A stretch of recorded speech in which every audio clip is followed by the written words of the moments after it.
네, 오늘 두 번째 시간 강의 시작하겠습니다.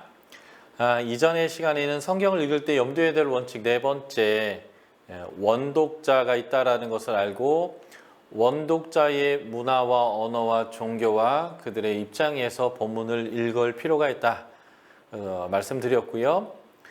자, 성경이 역사 속에 존재하는 언어로 되어져 있기 때문에 그 언어를 그것을 표현해낼 때에 첫 번째 원독자에게 최적화되어서 하는 말씀들이 있어요. 그렇기 때문에 진리는 무조건 성경에서 말하고 있다고 해서 우리가 문자적으로 다 지켜서는 안 되는 경우들이 종종 있게 되는데, 이것을 제가 표현할 때 뭐라고 표현하냐면 영원한 진리가 있고 상황적 진리가 있다는 거죠. 영원한 진리는 원독자나 우리나 동일하게 진리인 진리이고 문자적으로 우리가 지켜야 될 진리입니다. 대표적인 게 이런 거죠. 하나님은 사랑이시다. 이거 뭐 영원한 진리예요. 시대와 인종과 언어가 바뀌더라도 변함없는 거죠. 예수 그리스도가 우리를 위해서 죽으셨기 때문에 우리가 구속고 죄사함을 받았고 그 예수 그리스도를 믿으면 영원한 생명을 얻는다. 이런 것도 영원한 진리에 속한 것이 되겠습니다. 그러나 상황적 진리도 있습니다. 대표적인 게 뭘까요? 율법에서 나오는 내용들인데 돼지고기를 먹으면 부정해진다. 뭐 이런 것들이요. 율법에 보면 남자가 입어야 될 옷이 따로 있고 여자가 입어야 될 옷이 따로 있다고 얘기해요. 그래서 남자의 옷을 여자가 입거나 여자의 옷을 남자가 입었을 때 그것을 가증하다라고 표현합니다. 한마디로 남자들이 치마를 입거나 여자들이 바지를 입었을 때 가증하다라고 얘기하는 거죠. 그것은 이 당시의 사람들에게 하나님의 백성은 거룩해야 되는데 거룩이라는 게 구별되는 거예요. 믿지 않는 자와 하나님의 백성이 아닌 자와 하나님의 백성이 다른 것입니다. 다름이에요. 먹든지 마시든지 옷을 입든지 관계를 하든지 권력이 있어서 권력을 쓰든지 모든 것에서 하나님의 백성은 달라야 합니다. 그 다름을 표현해 주기 위해서 음식도 옷도 어떤 행위도 다르도록 규정해 놓은 것인데, 이것은 이 당시 원독자들의 상황에서 정해준 내용이지 그것이 영원한 것이 아니라는 거예요. 그래서 이런 것을 상황적 진리라고 얘기하는 건데, 이 상황적 진리 안에는 하나님의 백성에게 주신 이 법 안에 하나님의 원리나 하나님의 성품이 반영되어 있습니다. 이 율법의 취지가 있다는 거죠. 이 원리와 성품을 발견해서 이것을 우리의 삶으로 적용해야 합니다. 상황적 진리는 우리에게 필요 없는 진리가 아니라 하나님의 백성의 삶의 원리와 하나님의 성품이 이 하나님이 이것을 하라 하지 말라라고 하는 것에 담겨 있기 때문에 이것을 찾아내는 것이 아주 중요한 것이죠. 그래서 율법에 굉장히 많은 내용들이 바로 이 상황적 진리에 속해 있습니다. 한 예를 한번 드려볼게요. 저희 딸이 지금은 고2인데 돌 전부터 아토피가 굉장히 심했습니다. 그래서 얼굴이 이렇게 늘 빨갛게 돼 있기도 하고 여기저기 접히는 데가 아이가 긁어서 상처가 나기도 하고 이런 일들이 많았죠. 그래서 저희 아내가 어릴 때부터 슬로푸드죠. 유기농의 좋은 음식들을 정성스럽게 이유식 때부터 만들어서 아이에게 먹이고 조미료들, 색소들 그리고 정크푸드라고 하죠. 아이 몸에 좋지 않을 만한 이런 음식들을 다 제하면서 아이를 잘 통제했었습니다. 그런데 문제가 생겼죠. 이제 아이를 교회에 데리고 다니고 주일학교에 보내고 유치부부터 이렇게 해서 보낼 때 교회 권사님들이 아이고 목사 딸이라고 예뻐해 주시면서 이렇게 쌈지 주머니에서 가방에서 초콜릿, 사탕 이런 것들을 자꾸 이제 손에 줘 주시는 거예요. 그 전까지는 아이가 이런 것을 이제 먹어보지 않았다가 이걸 또 먹어보니까 또 신세계죠. 그런데 엄마의 눈으로는 가능하면 이런 음식을 늦게 먹이고 싶고 안 먹였으면 좋겠고, 왜냐면 그런 것들이 오히려 이제 애 건강에 영향을 줄 거라고 생각하니까 통제할 수 있는 만큼은 통제하려고 했는데 그 봉인이 이제 풀리기 시작하는 거죠. 그래서 아내가 아이에게 정한 규칙이 있어요. 초콜릿은 하루에 2개 이상 안 된다라는 거죠. 껌을 사면 껌이 한 통에 6개 정도 들어있는데 하나만 먹고 엄마한테 반납하고 내일 또 먹는다. 뭐 이런 식의 규칙들을 엄마가 정해줬어요. 그러니까 이제 이거는 영원한 진리가 아니라 바로 상황적 진리입니다. 모든 애들이 그래야 될 필요가 있는 것이 아니라 우리 아이가 아토피가 너무 심하고 그리고 그 엄마가 해주는 음식 말고 사서 먹는 음식이나 조미료가 많이 들어간 거, 색소가 많이 들어간 거 이러한 이제 음식들을 먹였을 때 훨씬 더 이 아토피 증상이 심해지기 때문에 이 아이에게 최대한 이것을 안 먹여야 되는데 아이가 이제 맛을 봤기 때문에 전혀 안 먹일 수는 없고 또 다른 아이들이 먹기 때문에 아이에게 최대한 적게 이것을 먹게 하기 위한 엄마의 원칙이 있었던 거죠. 그것은 초콜릿은 하루에 2개, 그리고 껌은 한 번에 1개씩만 씹는 거, 이런 식으로 이제 엄마가 정해준 건데 거기에는 원리가 있는 거예요. 너에게는 이런 음식이 해롭다. 이런 음식을 먹으면 네 건강에 안 좋고 심히 간지럽다. 그렇기 때문에 안 먹는 게 최선이지만 네가 너무 이것을 먹고 싶어 한다라고 한다면 조금만 먹어라 라는 거예요. 하도 이런 것들을 안 먹였더니 아이가 이제 초등학교 가서 피아노 학원 갔는데 피아노 학원 1층이 문방구였는데 그 문방구에서 초등학교 고학년 언니들이 돈 주고 사는 100원, 200원짜리 막 이런 것들을 먹는데 애가 이제 그걸 너무 먹고 싶어 이렇게 쳐다보니까 언니들이 이렇게 손바닥에 이만큼 줬나 봐요. 이렇게 쏟아가 줬는데 이 피아노 학원 버스를 타고 집에까지 오는 동안 이걸 다 못 먹은 거예요. 아까워서 아끼고 있다가 집에 딱 내려서 엄마를 보는 순간 팍 털어놨어요. 엄마한테 뺏길까 봐. 예, 그럴 정도로 이 아이가 이제 아토피가 좋지 않아서 통제를 했는데 그럴 때 아이에게 준 상황적 진리가 이거예요.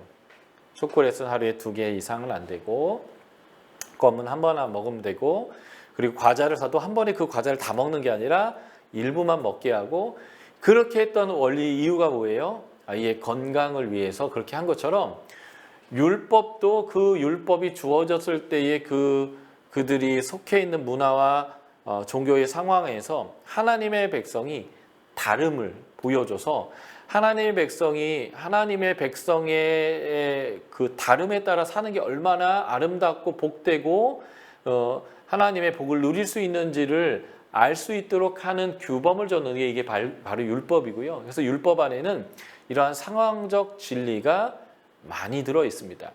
그래서 이 상황적 진리와 영원한 진리를 구분할 줄 알아야 하는데 이것을 구분하지 못하면 어떤 문제가 생기냐면 진리를 알지니 진리가 너희를 자유케 하리라 라고 했는데 진리가 우리를 자유케 하는 게 아니라 우리를 억압하는 일이 벌어지는 거죠.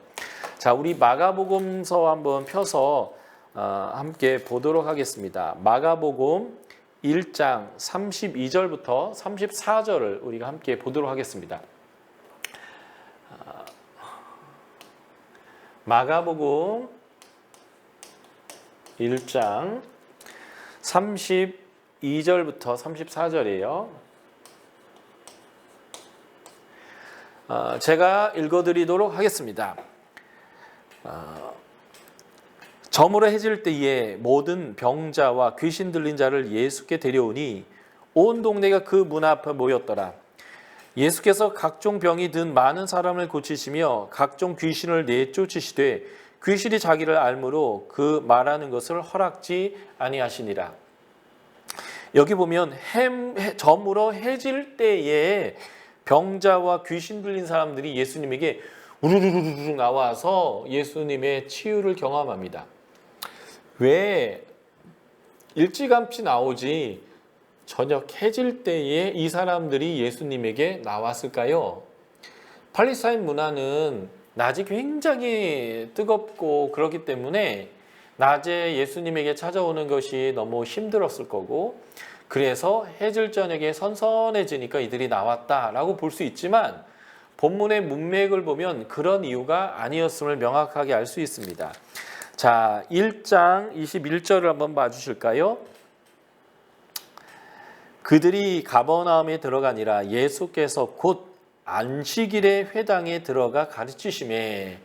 지금 안식일이에요. 이 안식일 날에 예수님이 회당에서 가르치시고 귀신 쫓으시고 29절 보면 시몬의 장모의 집에 가셔서 그 장모를 치료하시고 그리고 해가 졌는데 사람들이 왔다는 것입니다. 자, 보십시오. 지금이 안식일입니다. 안식일은 하나님의 백성인 우리들이 안식, 쉼, 행복을 느끼라고 일하지 말라고 하신 거예요. 일 안 하는 게 핵심이 아니라 쉬라고 일하지 말라고 얘기했던 것입니다. 그래서 이날은 안식을 누리고 쉼을 누리고 행복해야 되는 날인데 안식일에는 일하면 안 된다, 안식일에는 여행하면 안 된다 라고 하는 이 안식일을 지키려고 하는 사람들의 율법을 폐하는 해석이에요. 그 해석 때문에 사람들이 고통스럽게 귀신 들려 있고 병 들어 있어서 안식일 내내 고통과 괴로움 속에서 견디다가 해가 지니까 안식일이 끝난 거예요. 안식일은 금요일날 해질 때부터 시작해서 토요일 해질 때까지거든요. 그러니까 해가 지자마자 안식일이 끝나자마자 이들이 예수님에게 우르르르르 나와가지고 안식을 경험하고 쉼을 경험하고 행복을 경험했다는 거예요. 안식일은 고통하고 있다가 진짜 안식일의 의미는 쉬어야 되는 것인데 행복해야 되는데 이 안식일 법 때문에 안식일을 지켜야 되는 것 때문에 고통스러워하다가 안식일이 끝나고 쉼을 얻었다니 이게 얼마나 웃지 못할 이야기입니까? 이게 성경 해석을 잘못했다 오는 거예요. 몇십 년 전만 해도 이런 교단들이 있었어요. 지금도 그렇게 보수적인 교단들이 있는데 안식일에는 돈도 쓰면 안 돼요. 그래서 안식일에는 차도 타도 안 되고요. 그래서 안식일에는 아무것도 하면 안 되는 거예요. 교회 가는 거 말고는 오락도 하면 안 되고요. 그래서 안식일을 거룩히 지켜라 라고 하는 그 내용대로 주일날 돈을 못 쓰는 거예요. 그러니까 아이가 오늘 과자가 먹고 싶어서 엄마한테 과자 좀 사달라고 하는데 안 사주는 거예요. 오늘은 안식일이기 때문에. 내일 내가 2개 사줄 테니까 오늘은 참아라 라는 거죠. 안식일의 의미가 뭐예요? 안식하고 쉬 먹고 행복한 거잖아요. 이날 잘 먹고 잘 쉬고 즐겁게 지내야 됩니다. 물론 예배도 안 드리고 골프 치러 가고 소풍 가서 이렇게 하라는 얘기는 아니고요.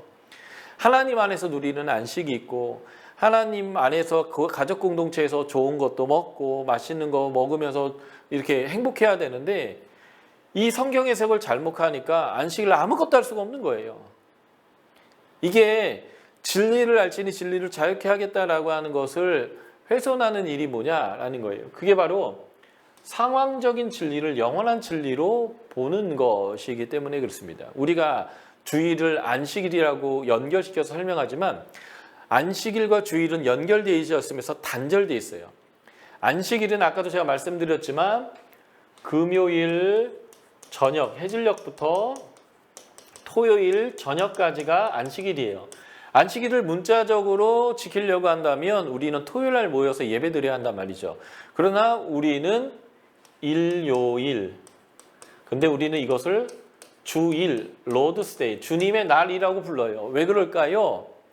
예수님이 안식 후 첫날 새벽에, 그러니까 토요일이 넘어가서 주일날로 넘어간 일요일날 새벽에 부활하셨죠.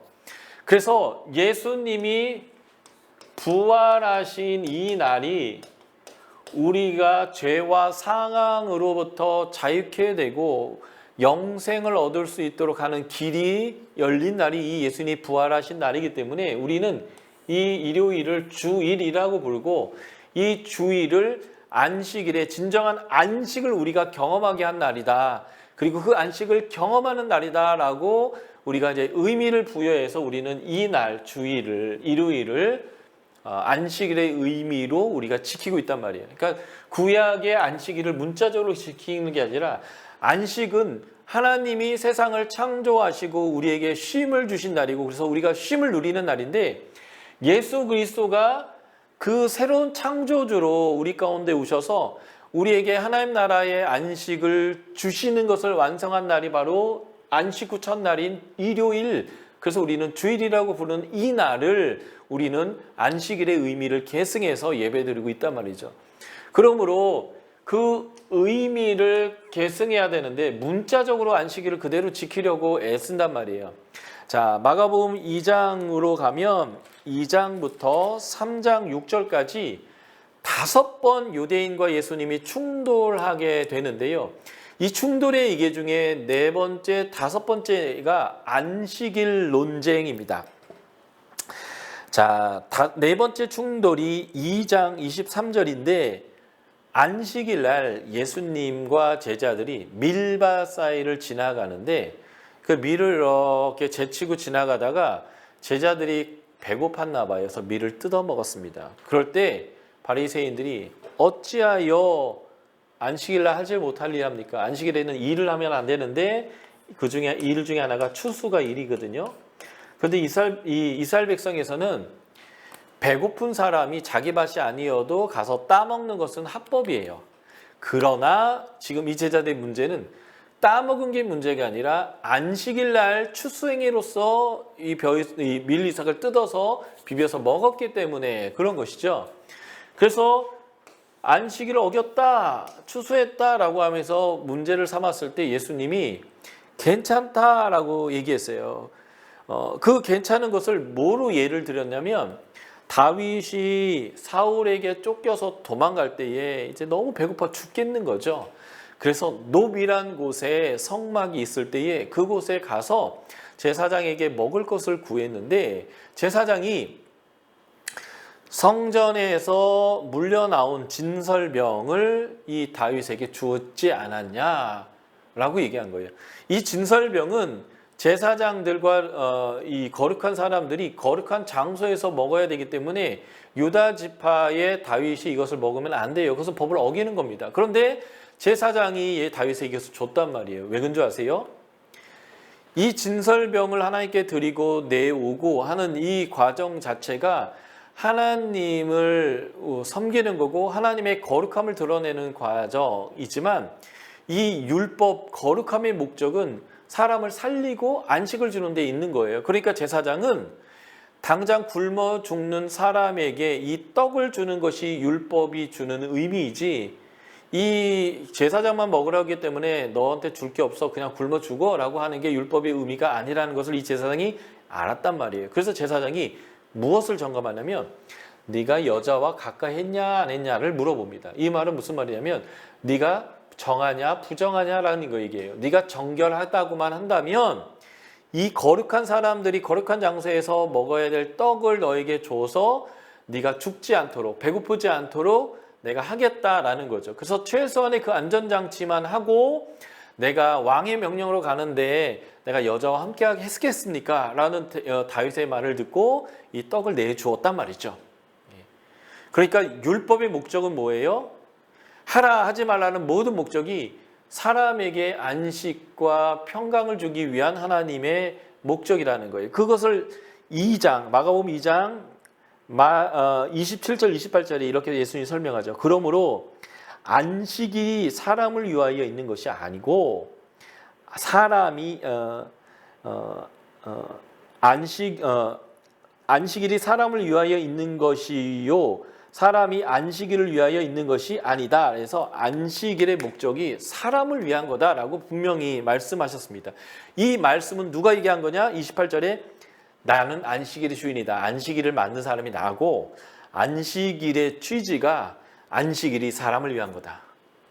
사람이 안식을 위해 있는 게 아니야. 그래서 안식일을 지키려고 목숨같이 얘기하지 말고 안식일의 의미인 쉼을 가져야 된다는 거예요.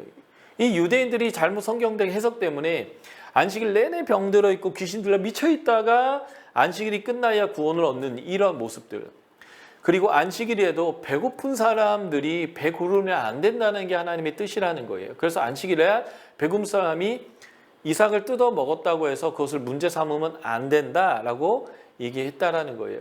그러니까 이렇게 문자적으로 말씀을 지키려고 하다 보니까 오히려 사람들이 행복하지 않도록 만드는 요소들이 있다라는 거예요.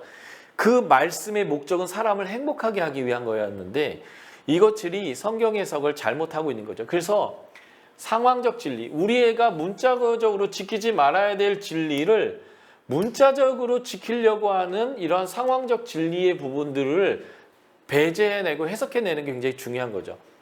그래서 여러분들 아직도 선짓국 안 드세요? 선지 자체가 피를 이렇게 뭉친 거잖아요. 피채 먹는 거니까 안 드신다든지. 그래서 여러분들이 이거와 동일한 맥락으로 스테이크를 먹을 때 원래 이제 안심이나 등심이나 스테이크를 먹을 때는 레어 할까요? 레어 미디움을 할까요? 미디움을 할까요? 이렇게 물어보잖아요. 근데 여러분들이 피를 먹지 않으려고 한다라고 하면 어떻게 해야 돼요? 예, 돼지고기 이렇게 거의 막 튀겨지듯이 막 이렇게 익혀서 먹듯이 소고기도 그렇게 드셔야 되는 거죠. 피가 다 빠지게. 거의 이제 타이어 씹듯이 질길 정도로, 예, 그래서 쓰러지지도 않을 정도로 여러분들이 바짝 익혀서 먹어야 되는 거죠. 근데 이것은 다 구약에서 말하고 있는 상황적인 진리이고요. 신약에서는 그렇게까지 할 필요가 없는 거예요. 그래서 우리는 메기도 먹고 장어도 먹고, 그렇죠? 예, 고등어도 먹고 오징어도 먹고 꼴뚜기도 먹고 낙지도 먹고요. 돼지고기도 먹고요. 다 먹어요. 왜 그럴까요?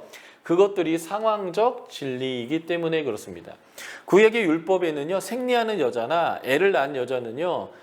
일정 기간 동안 아예 성전에 오지 못합니다. 그래서 여러분들도 생리하는 주간이 되면 교회 안 가십니까? 그렇지 않죠. 이런 것들이 다 상황적 진리이기 때문에 그런 것입니다. 자, 신약으로 와서 하나의 예를 들어볼게요. 고린도전서 11장 13절에 보면 여자들은 머리에 쓰고 기도나 예언을 하도록 지시되어져 있습니다. 이것을 문자적으로 잘 지키는 데가 천주교죠. 그래서 천주교 미사를 들 때 보면 여인들이 다 하얀 베일을 다 뒤집어 쓰고 예배를 드리고 있고요. 우리 개신교는 이렇게 문자적으로 지키지 않죠. 왜 이것을 문자적으로 지키지 않을까요? 이게 바로 상황적 진리이기 때문에 그렇습니다. 이게 그러면 영원한 진리인지 상황적 진리인지를 어떻게 구분할 것인가? 그것은 원독자의 상황을 가지고 설명하면 되는데요. 1세기에 교회가 세워질 당시에 여성들의 지위와 위치가 이렇게 여자들은 머리에 쓰고 예배, 기도하거나 예언하도록 하는 이유가 되었습니다.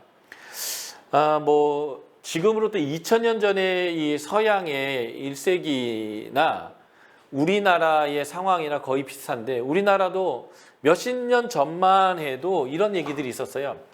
아침에 남편이 출근하려고 하는데 아내가 이제 뭔가 이제 불만이 있는 거죠. 어려움이 있고. 그래서 남편에게 따다다다다다 했어요. 그러면 남편이 감히 이런 말을 한 적이 있었다고요. 아침부터 여자가 재수없게 뭐 이런 말이요.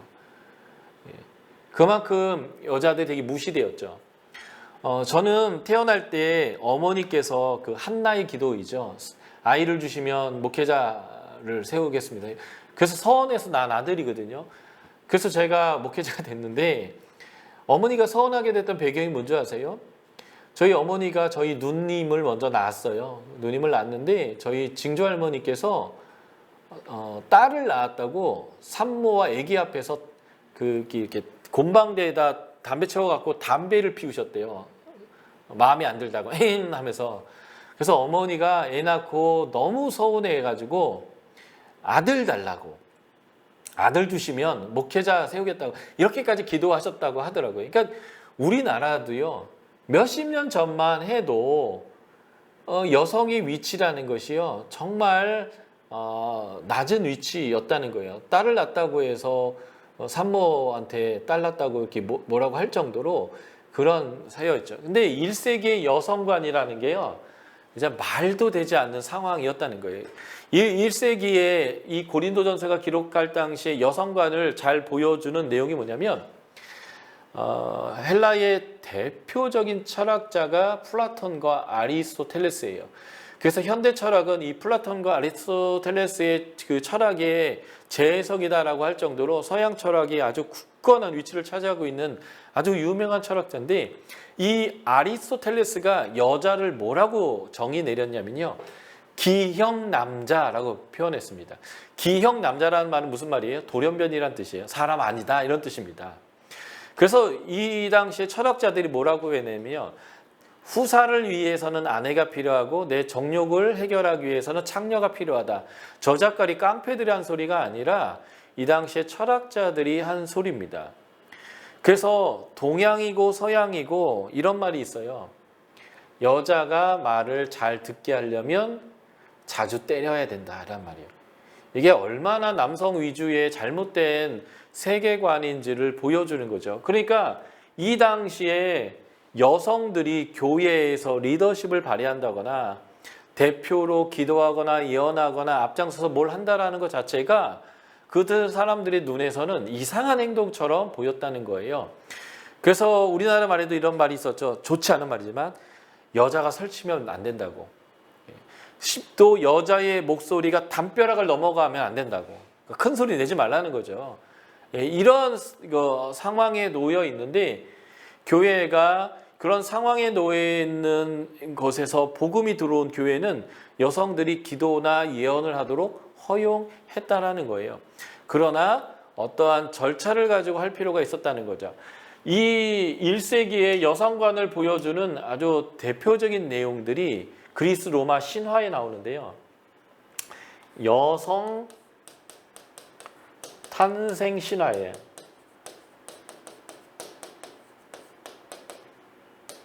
여성이 만들어지게 됐던 신화가 있어요.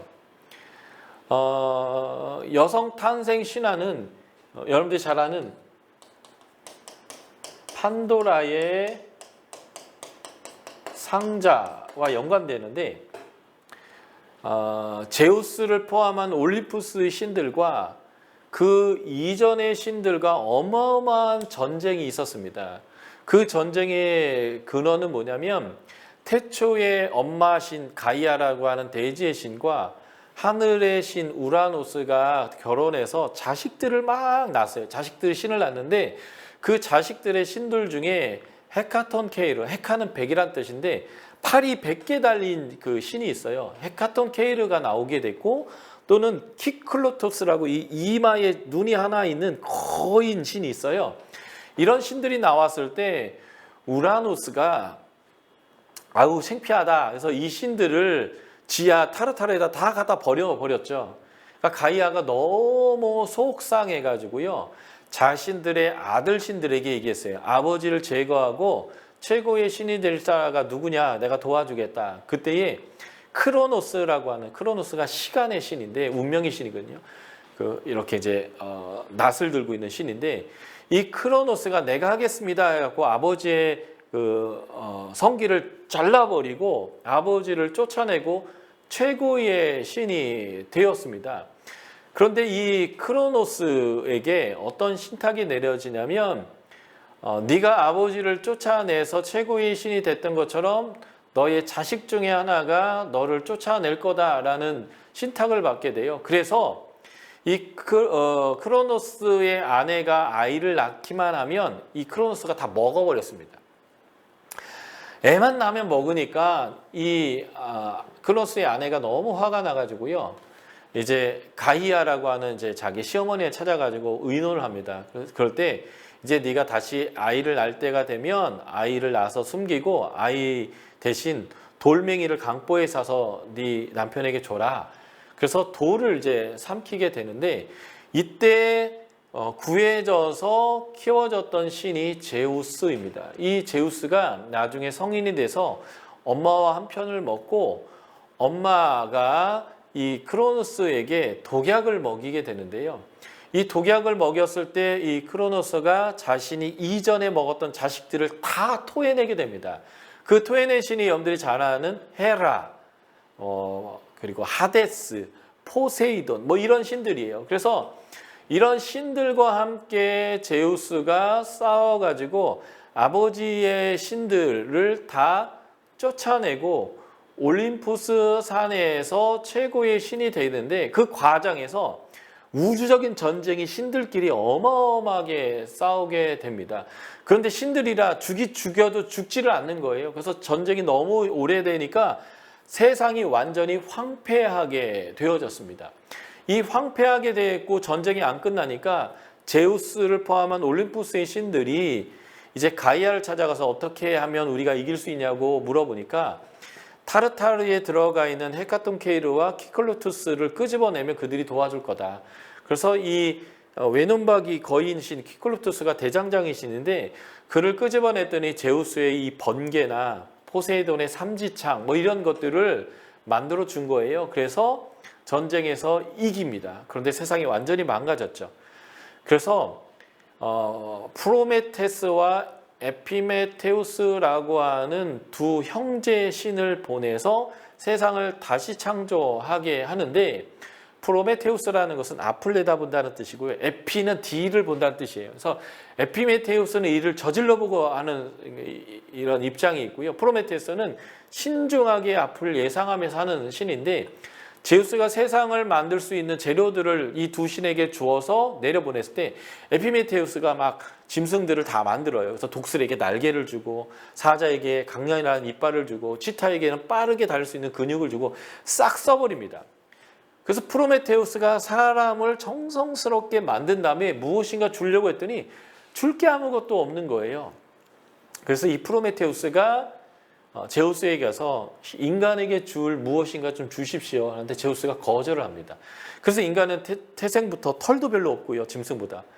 그리고 이빨이나 손톱이나 이런 게 그렇게 강하지도 않고 짐승보다 빠르지도 않고 아주 미약한 존재로 만들어졌는데 그래서 이 프로메테우스가 신들만 사용하는 불을 훔쳐다가 인간에게 주면서 인간이 문명을 형성하게 되는데 그 신들의 불을 훔친 벌로 프로메테우스가 그 절벽에 이렇게 묶여가지고요. 제우스를 상징하는 독수리에 의해서 간을 파먹히는 벌을 받게 되는데 독수리가 간을 반만 파먹어요. 그러면 간이 빨리 또 재생되면 또 반을 파먹고 하는 영원한 벌을 받게 됩니다.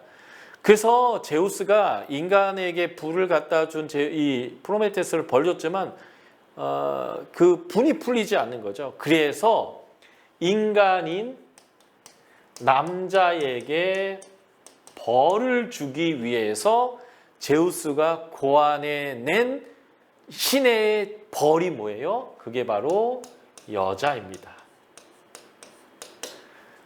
그래서 자신의 아들, 제우스의 아들인 대장장이신 헤파이스토스에게 여자를 만들게 하고요. 그래서 여자에게 제우스를 포함한 모든 신들이 축복을 합니다. 그래서 비너스라고 불리는 아프로디테의 여신이 미의 여신이기 때문에 여자에게 아름다움을 주고 아폴론이라고 하는 태양의 신이 음악의 신이기도 하니까 여자에게 음악을 잘하도록 이렇게 해주고 해서 모든 신들이 여자를 축복해요. 그래서 태생적으로 남자보다는 여자가 말도 잘하고 뛰어나다. 서양 사람들은 이렇게 생각합니다. 그래서 이 여자에게 제우스가 준 선물이 있는데 호기심을 줬어요. 여자에게 호기심이라는 선물을 주면서 판도라의 상자, 정확히 말하면 호리병인데 판도라의 상자를 주면서 여자에 이렇게 얘기합니다. 절대 열어보면 안 돼 라고 말했습니다.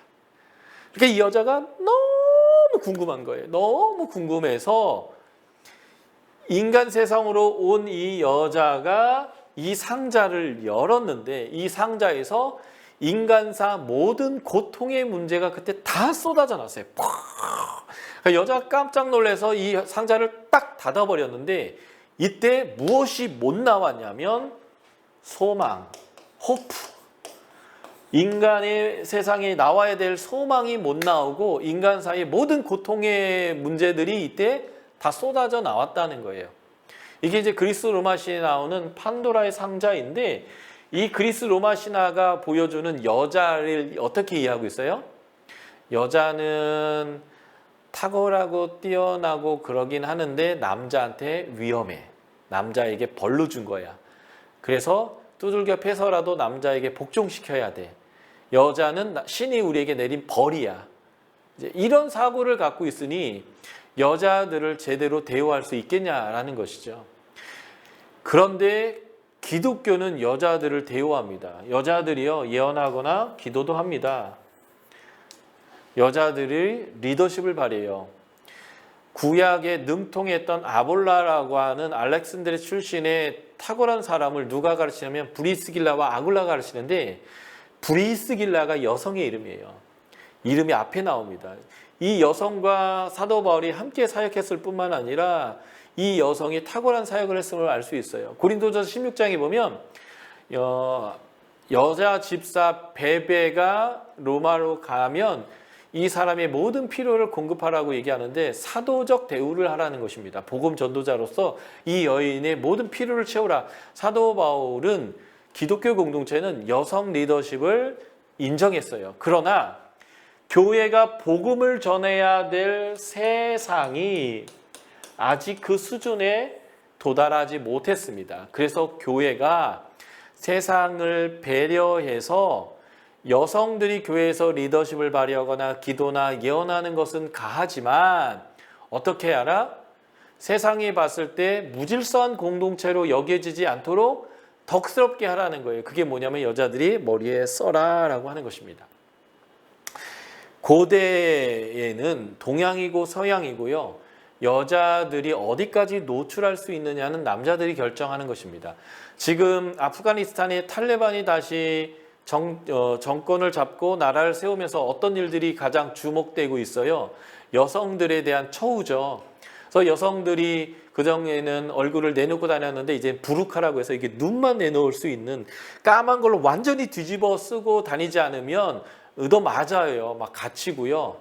학대를 당하게 됐고요. 그래서 여자들이 나가지를 못하는 상황에 놓이게 되는 거죠. 우리나라도 옛날에 보면 그 양갓집 여인네들이 밖에 돌아다니려면 쓰개치마라고 해서 이렇게 뒤집어 써서 눈만 빼꼼히 내놓고 다녔단 말이에요. 이게 뭐냐면 남자의 통치하에서 여자들이 어디까지 자신을 오픈할 수 있느냐를 보였다는 거죠. 그래서 머리에 뭘 쓴다는 것은요, 남자의 통제와 다스림을 받는다라는 의미를 뜻합니다. 그러니까 교회 공동체가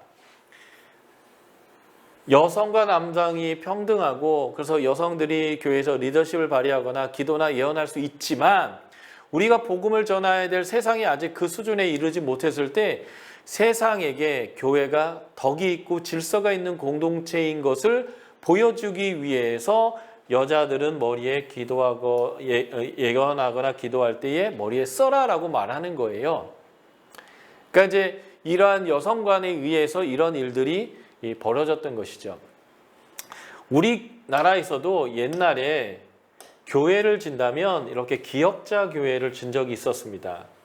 지금 한국에는 딱 두 군데 이 기역자 교회가 남아 있어요. 저희 익산 지역하고 예산에 가면 여기 강대상이 이렇게 있고요. 여기 커튼이 쳐 있고 여기서 목사님이 설교를 하는데 이쪽에는 여성분들이, 이쪽에는 남성분들이 한 공간에 있으나 분리돼서 예배를 드렸단 말이죠. 왜 그럴까요? 우리나라의 초창기 교회가 들어왔을 때의 상식이 있어요. 남녀 7세 부동석. 남자와 여자는 유별하기 때문에 7살만 된다면 그 이후부터는 따로 앉아야 된다라는 거예요. 그래서 집을 져도 안채, 사랑채, 바깥채 이렇게 지었단 말이죠. 그런데 한 공동체로 예배를 드려야 하지만 세상에 봤을 때 남녀가 저렇게 한 공간에 몰려 있어서 이렇게 한다라는 것은 문란하고 법도가 없고, 그래서 상스럽게 표현하면 쌍놈의 새끼들이나 믿는 종교다라고 비춰질 수 있기 때문에 여자들은 머리에 쓰고 기도하거나 예언하라라고 하는 거기에서 보여주는 중요한 원리가 뭐냐면, 교회는 세상에 덕스러움을, 덕을 보여주는 공동체가 되어야 한다는 거예요. 그래서 건물을 지어도 이렇게 지은 거예요. 기역자로. 여자 따로, 남자 따로. 그러니까 이 여자들은 머리에 쓰고 기도하거나 예언하라는 것은 영원한 진리가 아니라 상황적 진리입니다. 이 상황적 진리에 담겨있는 영원한 진리는 덕스러운 공동체가 되라. 우리가 복음을 전해야 될 대상자들이 수준이 낮아서 하나님의 그 뜻을 몰라서 오해하고 있는 공동체인데 최소한 그들이 복음을 받아들여 예수를 믿어야 되는데 우리가 그들이 몰라서 그런 것이지만 우리가 덕이 되지 않는 공동체로 비춰진다면 그들이 교회를 멀리할 거 아니에요. 그러니까 교회는 덕과 질서가 있는 공동체가 되어야 한다라는 것들이 이 상황적 진리에 담겨 있는 원리이고요. 이런 원리를 찾아서 우리의 삶에 적용해야 되는데 이게 아니라 이 상황적 진리를 영원한 진리로 삼아서 계속 머리에 베일을 쓰고 예배드리게 한다면 그것도 성경을 제대로 해석하지 못한 것이 된다라는 것이죠. 그래서 성경은 영원한 진리와 상황적 진리를 구분해야 합니다. 이런 것들을 구분하기 위해서는 원독자의 상황을 봐야 되는 거죠. 제가 1세기의 여자들에 대한 신분의 상황들을 가지고 설명했던 것처럼요. 이런 내용들을 우리 일반 성도님들이 다 알 수 없기 때문에 그래서 목회자들의 성경 해석이 필요한 것이고 목회자들과 함께 성경을 공부해야 하는 것이고 때로는 이렇게 귀납적으로 성경을 연구한 사람들과 함께 성경 한 권 한 권의 역사와 문화와 배경을 가지고 공부하는 특별한 공부의 시간들이 이제 필요한 것이다라고 보시면 좋겠습니다. 오늘 강의는 여기까지 하고요. 제가 다음 주에 나머지 두 가지의 원칙을 더 설명해 드리도록 하겠습니다. 제가 기도하고 오늘 강의 마치도록 하겠습니다. 하나님 감사합니다. 코로나로 어려운 때이지만 사람과 사람이 만나기 어렵고 저녁에는 함께 나가서 식사하기도 어려운 이때에 오히려 우리가 단절된 것이 아니라 온라인으로 이 공동체가 모여 또 하나님의 말씀을 공부하게 하시니 감사하고 특별히 이럴 때에 사람과의 만남이 좀 더 멀어졌다면 하나님과 더 친밀한 시간, 하나님의 말씀을 더 읽고 연구하고 하나님을 알아가는 시간으로 우리가 더 집중할 수 있는 그런 때로 우리가 이 시간을 활용할 수 있도록 주님 역사하여 주십시오. 하나님을 알고 하나님을 닮아가는 저희들 되게 하여 주십시오. 우리 주 예수 그리스도의 이름으로 기도드렸습니다. 아멘.